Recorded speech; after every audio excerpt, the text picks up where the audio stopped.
welcome to the next episode where I'm just going to be talking about the thrashing. We just gave Norwich 5-0. I've just come back from a pretty cold Liverpool, but it was well worth it. We absolutely destroyed them. Every single player for us today had a man of the match performance. That's how good it was. If anything, it could have been much more than 5. Other than a shaky first 15 minutes, we were in total control for the whole game up until Henderson scored that cracker. It's quite difficult to find, just one notable performance. Everyone played well. Henderson, he was quite shaky for the first 15 minutes, but after that goal, he was, he was sending out a message to Rodgers: pick me next game, pick me next game. And I hope he does, because that performance was exceptional. He has been playing quite well for the last few games, so it's good to see some consistency. Stuart Downing, yet another brilliant performance by him. He really is starting to get a lot of consistency going now. Quite a bit of a theme going on now, consistency, which is obviously brilliant. Glenn Johnson, unbelievable player, world class. I honestly think that the way he's been playing lately, he could fit into any team. Barcelona, Real Madrid, any team. He is absolutely fantastic down those wings. The crosses, the defending. He's got it all. Probably the best fullback in the country at the moment. Gerrard finding some form, playing like he used to do in his prime today. He's been okay in the last few games, but today he was bossing that midfield along with Lucas. Was another cracking game. All 3 subs today got standing ovations. Carragher was a bit of a surprising addition. Scuttle was on the bench. I thought Scuttle may have been injured, but clean sheet when he comes back. Maybe Scuttle and Aggard haven't got a guaranteed place anymore. Brad Jones as well, but obviously I didn't find out until after the game he had a thigh problem. By that time I was in Anfield and didn't have any signal.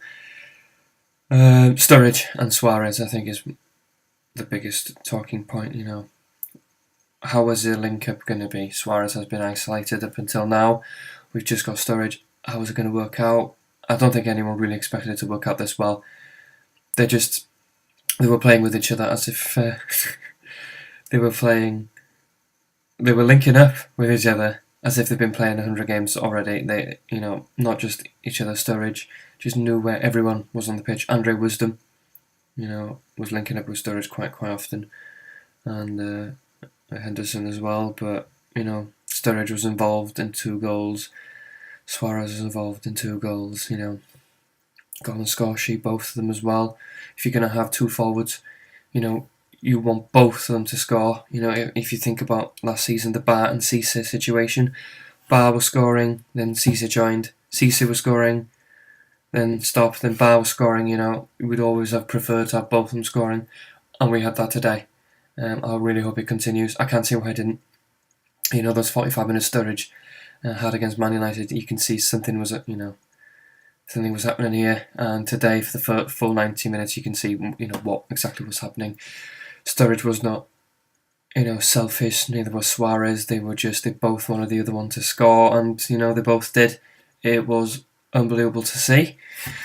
So I'd have to say, Sturridge probably was my man of the match. It would have been Glenn Johnson, but Sturridge this was his home debut. He wanted to impress us. He did, and that edges him over Glenn Johnson in my book. If it was a normal game, if it wasn't his debut, Glenn Johnson, but Sturridge, first home game, performed like that, scored a goal, standing ovation when he came off.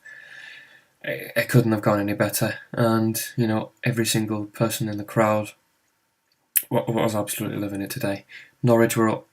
It wasn't that they were particularly poor, but there was nothing they could have really done because we played that well today, unfortunately to them. And yeah, that's about it. These are the kind of performances that we've actually been playing for the last 4 games. Other than the United, we've been winning all of them and clean sheets, scoring loads of goals in the process. So we've got City and Arsenal coming up. So if we perform like this, I can't see why we can't at least get a draw from one of them, if not both. Obviously, if we can get one win from the next 2 games in the league, that's fantastic. But I'm starting to, I think a lot of people are starting to getting quite a bit more positive with Liverpool. Rather than thinking, hope we get a draw. Maybe we can win now. That's the kind of mentality we're starting to get. Every game, we're all saying there's only one Brendan Rodgers, and I think the majority of people are seeing his vision now. And I think, he's won me over, and I think we are going into a very good position. I think we're starting to recover from Roy Hodgson and the Kenny Dalglish situation. I think we're going up there. I don't think Champions League qualification will be done this season, but I am starting to think, possibly, it's not too stupid. These 2 games are a tough one. If we, manage to get away from both of them with wins, or even 1 draw and 1 win, we're not that far away from Champions League, so it's not too ridiculous. And it's all looking good. So I don't want to waffle on too much about this game, but yeah, brilliant performance. I can't wait for the next game. So thank you for watching. If you got your own thoughts about the game at all, if you disagree or agree with me, just pop them in the comment section or send me a tweet. And I hope you stay tuned for the next episode. So thank you for watching.